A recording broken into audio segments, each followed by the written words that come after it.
The antique silverware gleamed under the soft lighting of my aunt's farmhouse dining room. My cousin Brielle lifted her champagne glass and tapped it with a butter knife. "Everyone! Some news!" she announced, her voice honeyed and expectant. Her blonde waves shimmered as she flashed a practiced smile. "I've been invited to interview at Rainier Locke." A hush fell.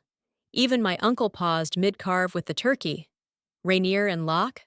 The most prestigious financial firm in the Pacific Northwest? Brielle nodded proudly. Vice President of Strategy? They reached out to me directly. Of course they did.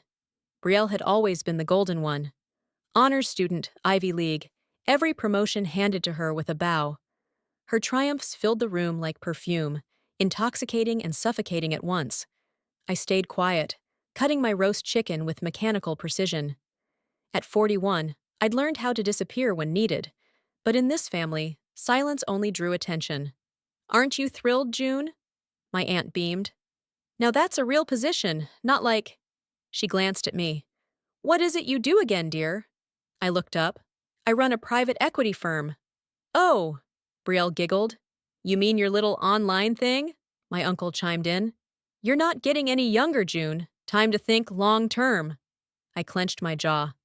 They didn't know about the 9-figure acquisition I was finalizing, or the skyscraper my name would soon sit atop. Not yet, but they would. Soon. Very soon. My uncle raised his glass, glowing with pride for Brielle. I thought about my firm's recent quarterly earnings, the kind most companies only dream of, and had to stifle a grin. "When's the interview?" I asked, keeping my tone light. "Monday morning," Brielle replied, smug as ever. "Not that it matters. The job's basically mine." She paused dramatically.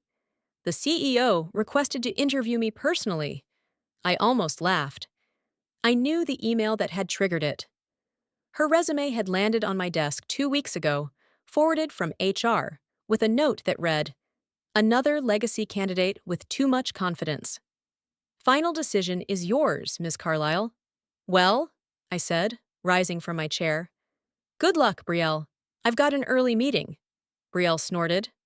"What? Another video call from your couch?" My aunt sighed. "June, when are you going to let this little independence phase go? Your uncle could have placed you at Rainier years ago." I thought of the polished plaque on my corner office door. June Carlyle, CEO, Rainier Locke Capital. "You're right," I said, calmly gathering my things. "Maybe it is time for a change." They thought I was surrendering. They had no idea. On the drive back to my townhome in Queen Anne, something else they assumed I was renting, I let myself think back. It started 13 years ago, just after I finished my MBA. Brielle had always been the one to watch, while I quietly studied. Quietly built. They mocked my consulting firm, ignored my wins, never noticed the small companies I revived, or how I used shell corporations to take over Rainier Locke when its founder stepped down 5 years ago. They never cared enough to track business news. Tomorrow morning, Brielle would walk into my boardroom and call me ma'am. Too busy celebrating Brielle's every safe, calculated move, my family never noticed that their directionless daughter had quietly become one of the most powerful women in finance. As I pulled into the underground garage of my Queen Anne townhome, my phone buzzed. A text from Brielle. "You should stop by Rainier sometime. I'll show you around once they hire me. It's a real firm. You'll be amazed." I laughed softly, gazing up at the lights of my firm's headquarters from my driveway. My corner office, with its 180-degree city view, was the one she'd raved about in her cover letter. Tomorrow was going to be illuminating. Upstairs, I poured tea and pulled out her resume again. It looked solid. Good schools, consistent promotions, glowing references. But I'd done the digging. The real story was in the footnotes. The interns she scapegoated. The reports she rebranded as her own. The trail of shortcuts masked by charm. Brielle had always been a performer. Tomorrow she'd learn that I read scripts, and write them too. Another buzz. This time from my aunt. "Sweetheart, I hope you don't feel bad. Brielle's just had more structure. Let us help you find something stable." I let the message sit, unread. In my home office, I scanned the headlines lining the wall. Forbes, Bloomberg, Fast Company, the quiet queen of capital. June Carlyle reshapes the future of finance. They never asked why I changed my last name, or how I bought out their beloved firm without a whisper. I sent one final email before bed. Please schedule Ms. Brielle Langston's interview for 9 a.m., clockwise a.m., my office. Let her wait 30 minutes before being called in. A small theatrical touch. Earned. Tomorrow, my family would finally see who I became when they stopped watching. If you've ever been underestimated by the ones who should have known you best, subscribe to the channel and stay with me, because what happens when Brielle walks into my office next is something you won't want to miss. Through the glass walls of my office, the city skyline shimmered beneath a soft spring haze. My navy blazer was perfectly tailored, my heels echoing with quiet authority across the polished concrete as I stepped out of the elevator. "Good morning, Ms. Carlyle," my executive assistant Priya greeted me with a faint, knowing smile. "Your 9 o'clock arrived early." "How early?" I asked, checking the time on my watch. 8:45 IE, ma'am. She's been in the lobby for 20 minutes, claimed she was personally requested by the CEO. I set my leather briefcase on the desk and slipped out of my coat. "Let her wait another 10. How's she doing?" Priya chuckled. "She's demanded oat milk lattes, name-dropped half the executive board, and told the front desk you were her confused cousin who still thinks consulting is a career." I grinned. "Has she noticed the magazine covers yet?" "She hasn't looked up once," Priya said. "Too busy. Performing." Classic Brielle. So focused on branding herself, she never noticed whose brand actually runs the place. The press coverage lining the lobby wall, all featuring me, my face, my story, my quiet climb. "She padded her resume too," Priya added, laying a folder on my desk. "I ran a full audit. Fluffed numbers, inflated roles. And that marketing award she brags about? It was your team's." I nodded, unsurprised. "Like that science fair project she won in '05? The one I built while she was doing choreography?" Priya laughed. "Exactly." "Send her up at 9 sharp, I said. "And Priya, make sure security records the lobby feed. I'd like to archive this for personal viewing." At precisely 9 o'clock IMI, my desk phone buzzed. "Miss Langston is here for her interview. Send her in." The door opened. Brielle strutted in confidently until she saw me, behind the CEO's desk. The color drained from her face. "June!" she gasped. "What? What are you doing here?" I smiled. "Good morning, Brielle. Please, have a seat. We have a lot to discuss. About your application." "But I'm supposed to meet the CEO," she stammered, voice cracking. I gently turned my nameplate toward her. This would be me. "June Carlyle," I said, folding my hands on the desk. "Though I'm not surprised you never made the connection. You never really noticed anything I did." Brielle dropped into the chair across from me, her trademark composure unraveling. This can't be real. You're just a consultant. You work from your apartment." "Actually," I replied, leaning back with quiet satisfaction, "I own this building. And 4 more like it." I slid her resume across the desk. "Rainier Locke has been my company for the last 5 years. Now let's talk about your application. I have a few questions." Her voice cracked. "You can't be the CEO. You're nobody." I didn't flinch. "That's what you all thought, isn't it?" Poor June. Always the afterthought, the backup plan, the girl with a freelance phase. I watched her squirm. "Tell me, Brielle, did you ever once ask what kind of consulting I did? What companies I worked with? Or were you too busy listing your own average accomplishments at every dinner table?" She lowered her eyes. No, I didn't." I nodded.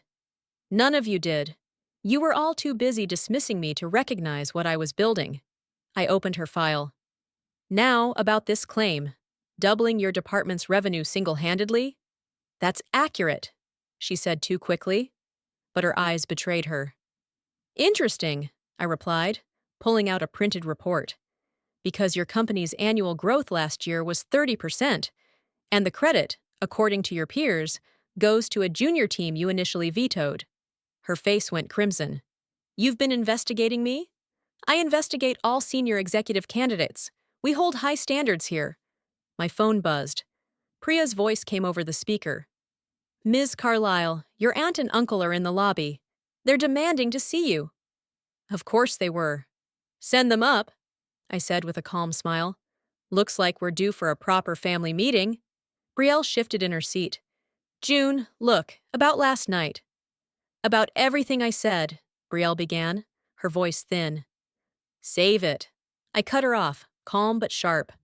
I'm not interested in apologies born out of panic. You spent years mocking me, brushing off everything I worked for. Now you'll sit and learn exactly who your underachieving cousin really is. The office door burst open.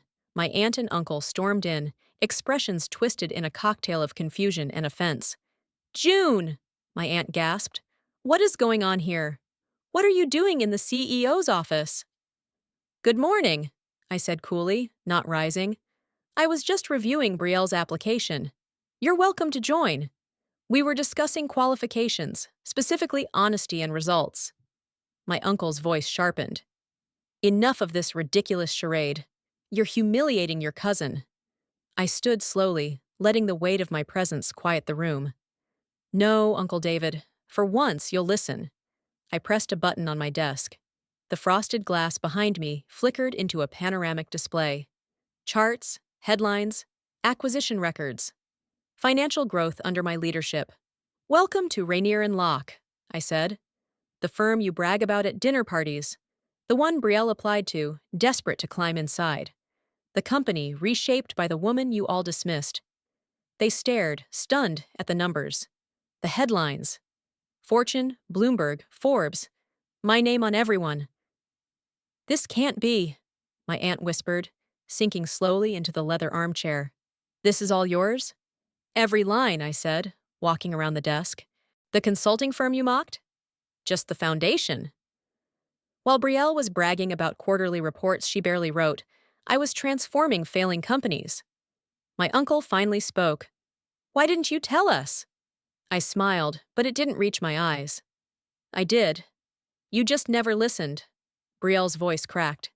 June, if we'd known. I raised a brow. Exactly. If. I cut her off. You only care now because of what I've built, not who I am. This isn't about pride. It's about power. And now that I have it, suddenly I matter. I pressed another button on the desk. The screen behind me shifted again. Security footage from last night's dinner. Brielle's voice rang out, clear and smug. She can't even get a real job. Stop, Brielle whispered, her face burning. We get it. Do you? I turned to her, sharp now. Because I've been watching you stitch your career together from half-truths and stolen credit. I've spoken with your former managers, your so-called mentors. I know how you got where you are. My aunt stood adjusting her silk scarf nervously. June, surely we can find a solution. We're family after all. I picked up Brielle's resume. Family? Like when she took credit for my science project? Or when she told her college friends I dropped out because I started my firm instead of joining hers? That kind of family? I was young, Brielle muttered. We all make mistakes. Yes, we do, I said coldly. And now you live with yours. There was a knock. Priya entered with a thick folder. The background investigation you requested, Miss Carlyle. Thank you, I said, flipping it open. Falsified achievements, workplace bullying reports, plagiarized campaigns. Brielle's face went ghostly. Those were never proven? Because your father paid to bury them, I finished. But I don't bury misconduct. Rainier Locke runs on integrity. My uncle stepped forward, tone suddenly businesslike. June, let's talk about this privately. No need for drama. You lost that privilege, I replied calmly. When you let her mock me, when you offered to help me find a real job, when you showed me, again, that nothing I did would ever be enough, I pressed another button. The office door opened. Harold Bennett, my general counsel, stepped in. Harold, I said smoothly. Please inform my family about the consequences of submitting fraudulent information on an executive application. Harold adjusted his glasses. Falsifying credentials at this level is grounds for immediate disqualification and, in some cases, legal action. Silence. And I let it sit. Especially, Harold continued, if former employers choose to pursue defamation or intellectual property theft. Brielle's poise shattered. You wouldn't, she gasped. You can't. Can't what? I asked, my voice calm. Protect this company? Enforce standards I expect from every other applicant? Or are you asking for a pass? Because you're family. June, please, my aunt pleaded, her voice suddenly fragile. Think about the damage this could do to our reputation. I tilted my head. You mean like the damage you all did to mine? With the years of smug comments and dismissive remarks? I shook my head slowly. Brielle's application is rejected, effective immediately, and I'll be forwarding our findings to her current employer. They deserve to know who's representing their brand. Brielle burst into tears, but they weren't her usual manipulative cries. These were different, raw, Brielle. The sound of consequences finally catching up. I turned to my aunt and uncle. You should think carefully about how you've treated your daughters. One you praised endlessly despite deception. The other you dismissed despite her honesty and success. My uncle's jaw tightened. You're enjoying this? Humiliating your family? No, I replied. I'm doing what you should have done a long time ago, holding people accountable. I walked to the window, gazing out at the skyline I now partly owned. The worst part? I asked softly. If any of you had paid attention, genuinely, you'd have known. My name has been in the business press for years. You just never looked. I turned back to them. Now, I have a board meeting. I sat down. Harold will escort you out, Brielle. Expect official notice. In writing. June, my aunt tried again. We can fix this. We're still family. I met her eyes.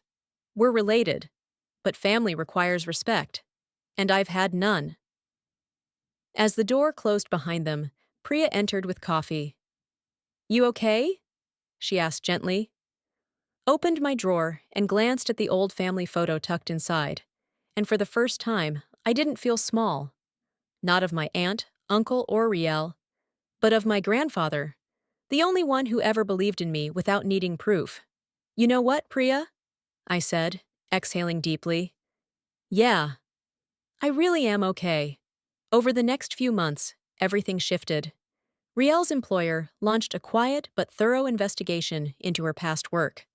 The result? A resignation.